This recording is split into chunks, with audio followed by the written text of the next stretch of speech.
गांव के मशहूर हलवाई काका हलवाई की दुकान पर हर रोज ताजे और स्वादिष्ट लड्डू बनते थे। उनके लड्डू पूरे गांव में सबसे ज्यादा पसंद किए जाते थे।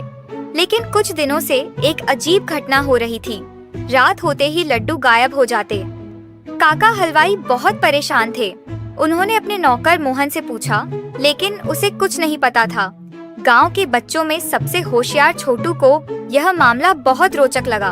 उसने अपने दोस्त पिंटू के साथ मिलकर लड्डू चोर को पकड़ने का फैसला किया।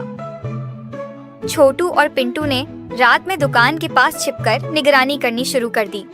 आधी रात को अचानक हल्की सी आवाज आई, खर्र खर्र, सर सर ठम ठम।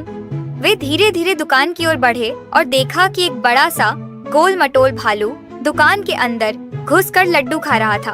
भालू बहुत चालाक था।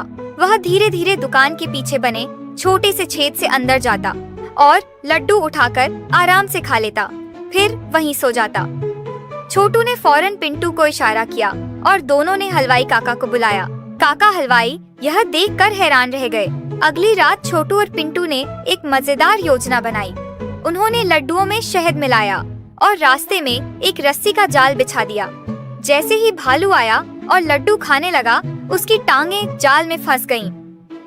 अब सब गांव वाले इकट्ठा हो गए, लेकिन तभी छोटू ने देखा कि भालू डर गया था और उसकी आंखों में आंसू थे। छोटू ने प्यार से पूछा, भालू भाई, तुम लड्डू क्यों चुरा रहे हो?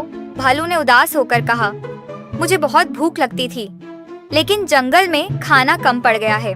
मुझे तुम्हारे लड्डू इतने पसंद आ गए कि मैं हर रात चोरी करने आ जाता था। काका हलवाई ने सोचा और बोले, अगर तुम चोरी नहीं करोगे तो हम रोज तुम्हारे लिए खाने का इंतजाम करेंगे। भालू बहुत खुश हुआ और वादा किया कि वह अब चोरी नहीं करेगा। गांव वाले रोज उसके लिए थोड़ा खाना जंगल में रखाते और भालू भी गांव के बच्चों के साथ खेलने आता। अब लड्डू चोरी बंद हो गई और भालू सबका दोस्त बन गया।